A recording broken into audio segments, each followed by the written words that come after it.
कला डिविनिटी में मैं आप सभी को प्रणाम करती हूँ। आज हम पेंटिंग करते हुए 10 अवतार भगवान विष्णु के 10 मुख्य अवतारों को संदर्भित करता है, जो संरक्षण के देवता भी है। कहा जाता है कि विष्णु दुनिया में संतुलित बहाल करने के लिए अवतार के रूप में अवतरित होते हैं। मत्स्य अवतार, मछली। राजा वैवस्वत मनु को तर्पण करते समय अपनी हथेली में एक छोटी मछली मिलती है। मनु मछली को अपने पास रख लेते हैं, जो बढ़ती ही रहती है। अंततः उसे समुद्र में छोड़ देते हैं, यह महसूस करते हुए कि यह विष्णु है। विष्णु मनु को आग और बाढ़ के माध्यम से दुनिया के आने वाले विनाश के बारे में सूचित करते हैं। आगे बढ़ते हुए हम देखेंगे भगवान विष्णु जी का दूसरा अवतार 10 अवतारों में है कूर्म अवतार, कछुआ अवतार। समुद्र मंथन की कथा में देवता और असुर अमृत प्राप्त करने हेतु लड़ पड़े थे और इसी अमृतता का अमृत प्राप्त करने के लिए क्षीर सागर का मंथन कर रहे थे। उन्होंने मंदार पर्वत को मंथन के लिए इस्तेमाल किया, जो डूबने लगा। भगवान विष्णु ने कछुए का रूप धारण कर पर्वत का भार अपने ऊपर उठा लिया, ताकि वे अपना कार्य पूर्ण कर सके। इसी प्रकार कूर्म अवतार की जानकारी इस पेंटिंग के जरिए हमने जान ली है। भगवान विष्णु ने सतयुग में अवतार लिए हैं। मत्स्य अवतार, कूर्म अवतार, वराह अवतार, नरसिंह अवतार। त्रेता युग में उन्होंने वामन अवतार, परशुराम यदि श्री राम के अवतार में अवतरित हुए। द्वापर युग में वह गौतम बुद्ध तथा श्री कृष्ण के रूप में अवतरित हुए तथा कलयुग में अब वो कल्कि रूप में अवतरित होने वाले हैं। भगवान विष्णु के तीसरे अवतार के बारे में अब हम जानेंगे। भगवान विष्णु की तीसरा अवतार है वराह, सूअर अवतार। भगवान विष्णु के निवास स्थान वैकुंठ के द्वारपाल जय और विजय को 4 कुमारों द्वारा श्राप दिया जाता है जब वे उन्हें भगवान विष्णु को देखने से रोकते हैं।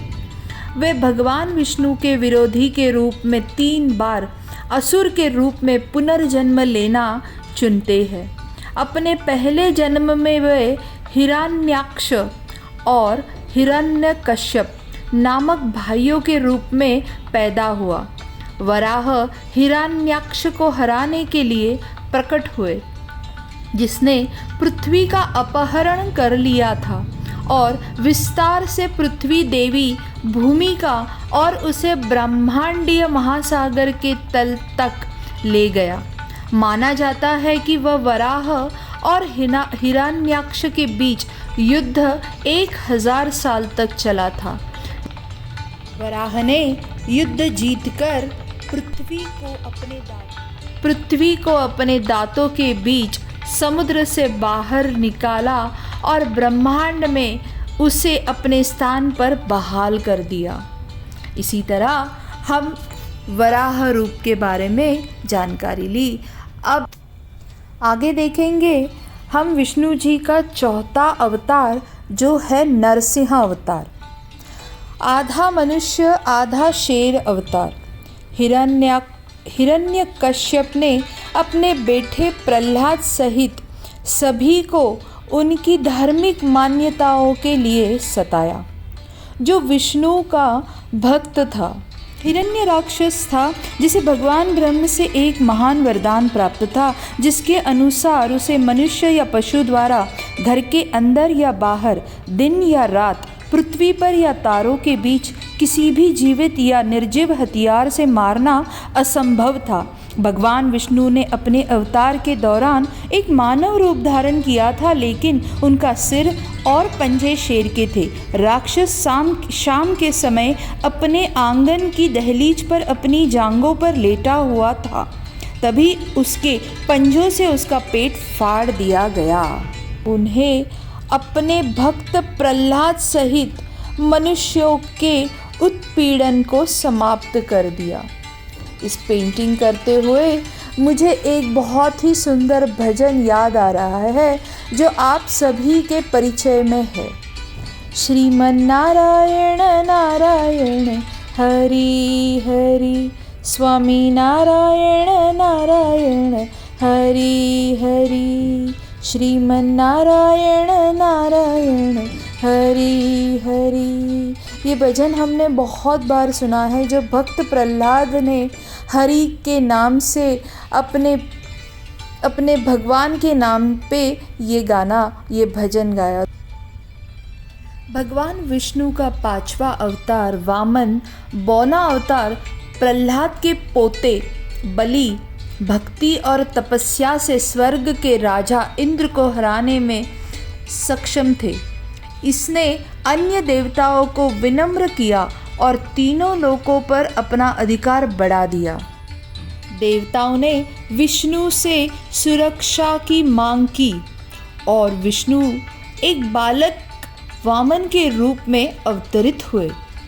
राजा के एक यज्ञ के दौरान वामन उनके पास गए और बलि ने उनसे जो भी मांगा उसे देने का वादा किया। वामन ने 3 पग जमीन मांगी। बलि सहमत हो गए और बौने ने फिर अपना आकार बदलकर विशाल त्रिविक्रम रूप में लेकर दिया।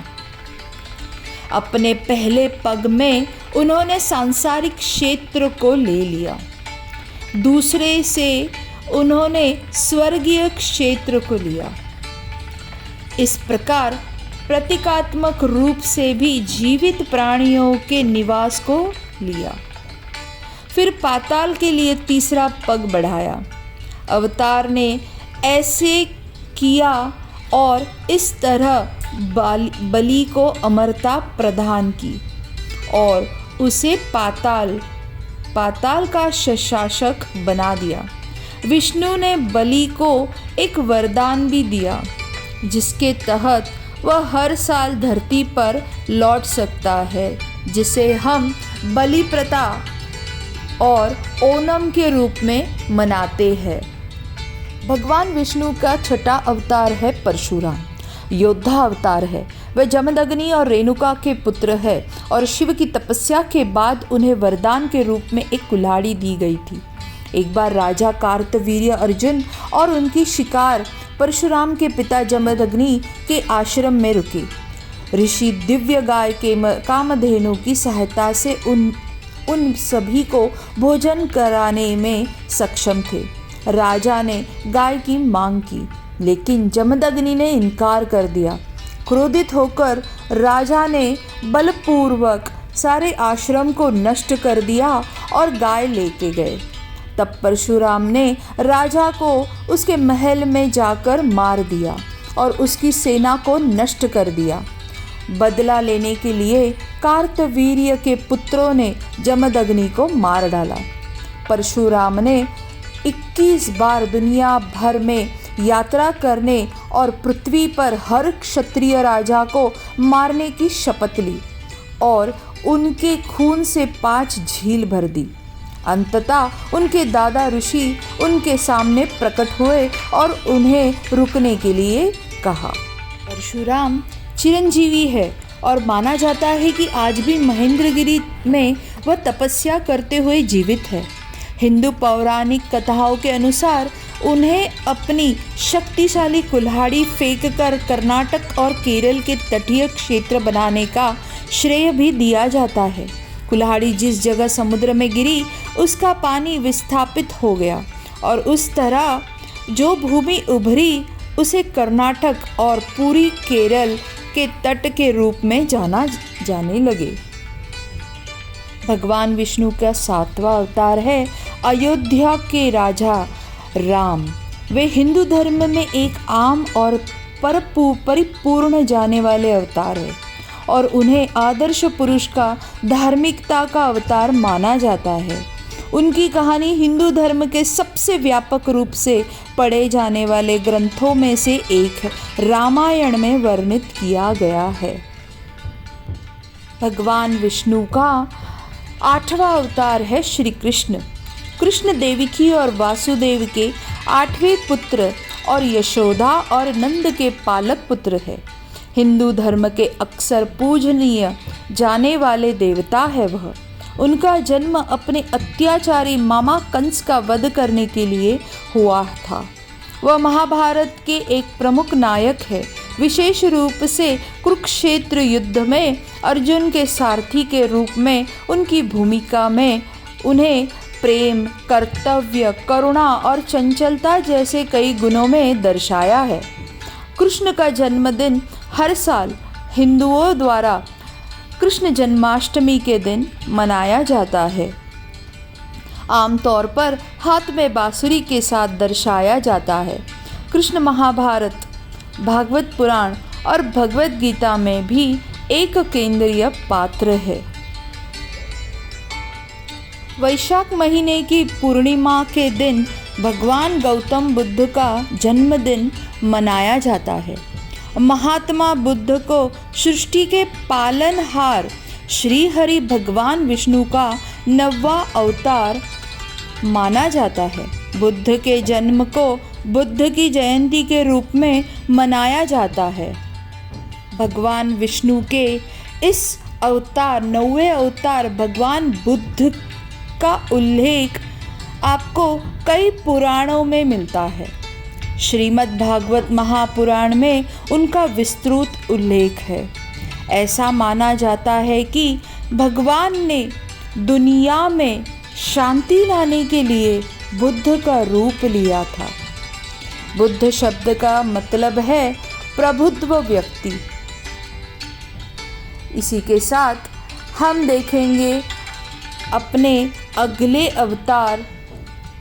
10 अवतारों में से 9 अवतार हमारे पूरे हो चुके हैं।